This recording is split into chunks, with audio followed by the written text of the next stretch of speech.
High court supreme court के जजेज वो बिल्कुल आंख बंद कर रखी है उन्होंने। आपने देखा होगा सेंगर को अभी बेल दी गई है, जो कि बहुत गलत है। ये आधी से ज़्यादा सज़ा काटने पर स्टेट गवर्नमेंट को पावर है कि वो उसको एग्जाम्प्ट कर सकता है, बाकी की सज़ा को छोड़ सकता है। लेकिन ऐसे व्यक्ति को जो समाज में गलत मैसेज दे रहा है उसको बिल्कुल नहीं छोड़ना चाहिए।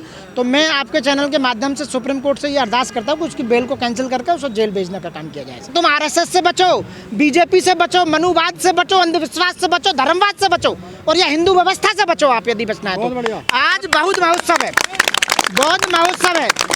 बौद्ध महोत्सव है। आप सारा काम बौद्ध रीति से करो। हिंदू राष्ट्र तो बन ही नहीं सकता, संविधान में प्रोविजन नहीं है हिंदू राष्ट्र बनने का। ये सब वोट मांगने का इनका जो है एक लॉलीपॉप है। पहले राम के नाम पर वोट मांगी, अब हिंदू राष्ट्र के नाम पर वोट मांगेंगे। साथियों, बाबा साहब अम्बेडकर ने 25 दिसंबर को मनुस्मृति दहन किया था। वैसे उससे भी पहले जो यदि मनुस्मृति का अंत किया था तो सन 1860 में लॉर्ड मैकाले, जिनको मैं बार बार सल्यूट करता हूँ, लॉर्ड मैकाले ने सन 1860 में IPC बनाई। और IPC जिस दिन लागू हुई, 1 अक्टूबर सन 1862 को जब लागू हुई देश में, भारत में, उसके बाद मनुस्मृति खत्म कर दी गई थी। क्योंकि पहले जो जितने भी न्याय होते थे वो मनुस्मृति के द्वारा होते थे। और मनुस्मृति में यह था कि ब्राह्मण जो था, ब्राह्मण को कोई दंड नहीं दिया जाएगा। यदि उसने मर्डर भी कर दिया, रेप भी कर दिया तो वो एग्जेम्प्टेड था। लेकिन लॉर्ड मैकाले ने यहाँ की व्यवस्था को देखा, यहाँ के लोगों को उन्होंने न्याय दिलाने के लिए एक IPC बनाकर उसे लागू किया। तो मनुस्मृति उसी समय से बंद कर दी गई। लेकिन कुछ मनुवादी लोग ऐसे हैं जो आज भी चाहते हैं कि भारत देश में मनुस्मृति को, जो 3000 साल पुरानी किताब है, उसको दोबारा लागू करना चाहते हैं, जो असंभव है, जो संभव है ही नहीं बिल्कुल भी। क्योंकि सन 1950 में बाबा साहब डॉक्टर भीमराव अम्बेडकर द्वारा रचित संविधान लागू है और पूरा देश संविधान से चल रहा है। 75 साल देश को आज़ाद हो गए। मनुस्मृति, यानी कि मैं उनसे ये कहना चाहूँगा आपके चैनल के माध्यम से कि गलतफहमी ना पालें, गलतफहमी अपने दिमाग से निकाल दें। मनुस्मृति कभी लौटने वाली किताब है, वो कभी आ ही नहीं सकती। तो बेल मिल रही है, आप किसकी? वो बिल्कुल सही कह रहे हैं। लेकिन जिस पार्टी का राज चलता है उस समय, तो उसके लोगों को हमेशा न्याय मिलता है, उनके लोगों को बेनिफिट दिया जाता है। पूरे देश में इस समय जो बीजेपी की जहाँ सरकार रन कर रही हैं और जो RSS की मानसिकता के लोग जहाँ बैठे हुए हैं, जितने संवैधानिक पदों पर कब्जा करे हुए हैं, हाई कोर्ट सुप्रीम कोर्ट के जजेज वो बिल्कुल आंख बंद कर रखी है उन्होंने। आपने देखा होगा सेंगर को अभी बेल दी गई है, जो कि बहुत गलत है, जो पूरी तरह से संविधान के खिलाफ है। संविधान को तार कर रहे हैं, क्योंकि संविधान उनके हाथ में है। उसका एक ही रास्ता है, केवल एक ही रास्ता है कि हम लोगों को एक होना चाहिए और एक ही पार्टी को सत्ता में लाना चाहिए। और वो पार्टी केवल यदि कोई कर सकती है तो बहन कुमारी मायावती जी, बहुजन समाज पार्टी एक ऐसी पार्टी है जो संविधान को पूरी तरह से लागू कर सकती है। सर, बसपा ने राष्ट्रीय दलित प्रेरणा स्थल बनाए थे, लेकिन आज प्रधानमंत्री नरेंद्र मोदी राष्ट्रीय प्रेरणा स्थल का उद्घाटन करने आ रहे हैं और वहाँ पर श्यामा प्रसाद मुखर्जी और पंडित दीनदयाल उपाध्याय की मूर्तियाँ। वो केवल बहकाने के लिए, हम लोगों को केवल ये देखने के लिए नहीं। बहन जी ने 2007 से 2012 की यदि आप गवर्नमेंट उठाएंगे तो 50 साल का काम बहन जी ने 5 साल में करके दिखाने का काम किया। कई हजार लोगों को नौकरी देने का काम किया, पट्टे देने का काम किया, शिक्षा देने का काम किया। 0 बैलेंस पे एडमिशन होते थे, 75 हॉस्टल बनाए। SC ST के लिए IAS PCS की कोचिंग के लिए उन्होंने सुविधाएं दी। इतनी सुविधाएं दी कि मैं कह रहा हूँ गिनाते बढ़ जाए तो शाम हो जाएगी। दोस्तों, बसपा का कहीं विरोध नजर नहीं आ रहा है और ना ही बसपा सुप्रीमो का कोई ट्वीट नजर आया राष्ट्रीय प्रेरणा स्थल। आएगा, विरोध नहीं आ सकता ना। अब तो 2027 में हमारी गवर्नमेंट आएगी, फुल मेजोरिटी में गवर्नमेंट आने वाली है हमारी। ये सब लोग घबराए हुए हैं। जिस दिन EVM से चुनाव बंद कर दिया जाए और बैलेट से कर दिया जाए, आपने अदर स्टेटों में देखे होंगे अभी जो आए हैं आंकड़े, तो यदि बैलेट पेपर से चुनाव कर दिया जाए, जिस दिन से बैलेट पेपर से चुनाव बंद हुआ, हमारी पार्टी नीचे गिरती चली गई है। उसका रीज़न यही है, क्योंकि हमारी वोटों को काटा जाता है, हमारे लोगों को खरीदा जाता है और हमारी जो बेईमानी की जाती है EVM के द्वारा साथ। लेकिन सर, राष्ट्रीय प्रेरणा स्थल में श्यामा प्रसाद मुखर्जी की मूर्ति लगी है, वो तो इस देश के लिए बहुत कुछ काम कर गए। अब देखो, उसके बारे में तो मैं कुछ नहीं कह सकता कि कहाँ लगी है, क्या नहीं लगी।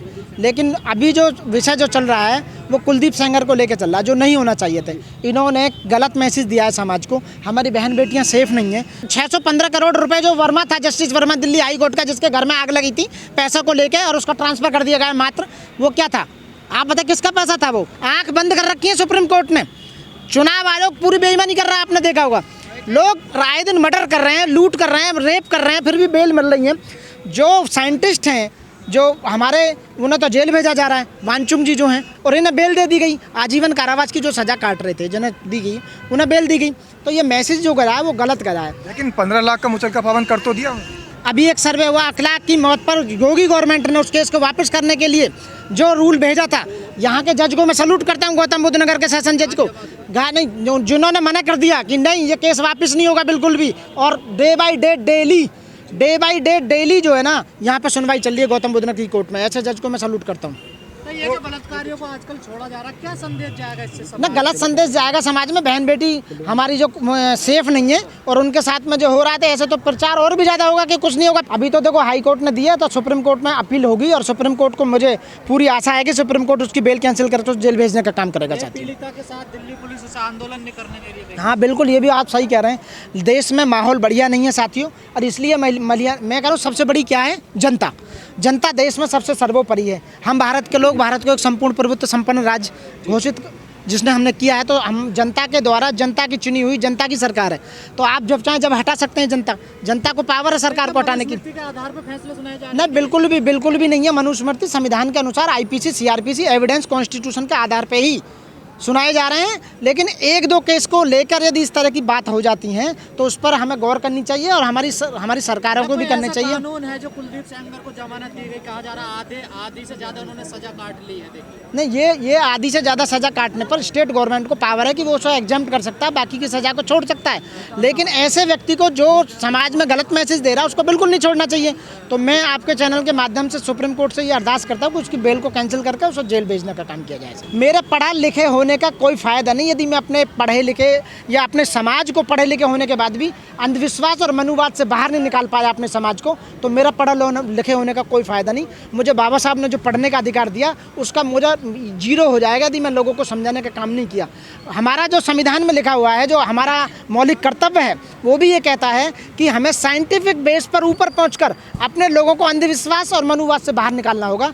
तो मैं आपके चैनल के माध्यम से मैसेज देना चाहूँगा हमारे पढ़े लिखे लोगों के लिए, अपने वकीलों के लिए, अपने ग्रेजुएट बच्चों के लिए, वो ज़्यादा से ज़्यादा डोर टू डोर जाएँ, गाँव में जाएँ, आप लोगों के चैनल के माध्यम से लोगों को समझाने का काम करें, और ये बताएं कि पूजा पाठ में कुछ नहीं रखा, मंदिर में जाने से कुछ नहीं रखा। आपको विद्यालय में जाना होगा, यूनिवर्सिटी में जाना होगा, साइंस में जाना होगा, डॉक्टरेट में जाना होगा, जिससे देश का उद्धार होगा। साथियों, मनुस्मृति पढ़ने से कुछ नहीं होने वाला साथियों। लेकिन दलित देश में मारा जा रहा है, बांग्लादेश में मारा जा रहा है, कहीं सुरक्षित नहीं है दलित। तो वो सुरक्षित तब होगा जब आप अपनी सरकार बनाएंगे। जिस दिन आपकी सरकार होगी, जब हमारी बहन कुमारी मायावती जी की सरकार थी सूबे में, कोई मंजाला आपके खिलाफ कोई कुछ भी कर जाए, कुछ नहीं होता था। इसलिए सत्ता में आना बहुत जरूरी है, और राज वही करता है, और धर्म भी उसी का होता है। शासक का धर्म होता है, शासक का ही राज करता है। तो इसलिए शासक बनो, शासक बनना बहुत जरूरी है। तो मैं ये कहना चाहूँगा कि हमें एक होना चाहिए और एक ही पार्टी को वोट करना चाहिए, हमें बटना नहीं चाहिए।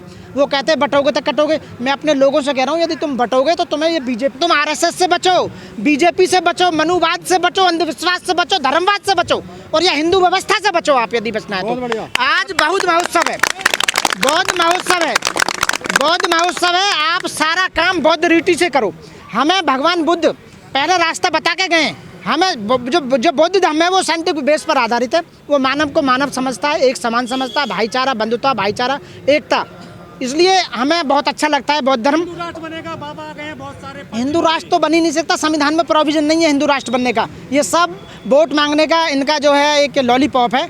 पहले राम के नाम पर वोट मांगी, अब हिंदू राष्ट्र के नाम पर वोट मांगेंगे। हिंदुओं में 4 वर्ण हैं, एक तो ब्राह्मण, क्षत्रिय और वैश्य और शूद्र। शूद्रों पर जो अत्याचार कर रहे हैं, फिजिकली मेंटली उनकी बहन बेटियों के साथ में रेप हो रहा, लूट हो रहा, मर्डर हो रहा, कौन कर रहा है? हिंदू ही तो हिंदू पर राज कर रहा है। जो परेशान कर रहा है, हिंदू ऊपर वाले, सो कॉल्ड हिंदू कहने वाले, वही तो नीचे वालों को मार रहे हैं। ना मुस्लिम मार रहा, ना सिख मार रहा, ना बौद्धिस्ट मार रहा, ना जैनी मार रहे, ना पारसी मार रहे। और कोई धर्म का मैंने सुना नहीं कि किसी ने अत्याचार किया हो। हमारे लोगों पर एक वो अत्याचार करते हैं। आप जो है यहाँ पर मनुस्मृति दहन का उत्सव मनाने के लिए आए हैं, और दलित बेटी सड़कों पर घूम रही है, तो क्या संविधान चल रहा है देश में? नहीं, बिल्कुल चल रहा है देश में संविधान। बिल्कुल, आज भी देश में संविधान के द्वारा ही राज चलाया जा रहा है। ये बात नहीं, आप संविधान को गलत नहीं कह सकते। आज शपथ जो ले रहा है कोई भी, वो संविधान के अकॉर्डिंग चल रहा है। और यदि किसी को सजा भी दी जा रही है तो संविधान के अकॉर्डिंग जा रहे हैं। और किसी को छोड़ा जा रहा है, यदि वो छोड़ा जा रहा है तो वो बेईमानी से संविधान को ताक पर रखकर, संविधान को विफल करके, वॉयलेट करके उसे छोड़ा जा रहा है। जो प्रावधान करने वाले हैं वो भी वही सत्ता में बैठे हुए हैं। जो संसद को पूरी पावर है, बैठे हुए हैं जो, उन्होंने भी पैसा ले रखा है। तो इसलिए केवल एक ही रास्ता है कि इस सरकार को वोट ना करें और देश को बचाना है तो बहुजन समाज पार्टी को ऊपर लेकर आए साथियों। वो ही एक पार्टी है जो आपको सत्ता में वापस ला सकती है। और आपके अधिकारों को वापस दिला सकती है और संविधान को पूरी तरह से लागू कर सकती है। मोदी जी कह रहे हैं मैं न्याय दिलाऊंगा सबको। मोदी जी पिछले 12 साल से न्याय तो दिलाते रहे हैं। आपने देखा अरावली पहाड़ियों को कैसे काटा जा रहा है, न्याय तो दिलाया जा रहा है। और उससे ज़्यादा आप देखो अपने मित्रों को देश को बेचा जा रहा है। ये देश आज़ाद होने से पहले 562 से लेकर 565 रियासतों में बटा हुआ था देश। उसके बाद में देश आज़ाद हुआ तो जिन्हें एक किया गया। तो मोदी जी इस समय रियासतें बना रहे हैं। अडानी को 3000 करोड़, उसको 3000 हेक्टेयर, उसको 10,000 हेक्टेयर, उसको 5000। तो ये रियासतों में बांटी जा रही है और पूरे देश का पैसा, पूरे देश की ज़मीन 500 से 1000 लोगों के बीच में सिमट कर रह गई है।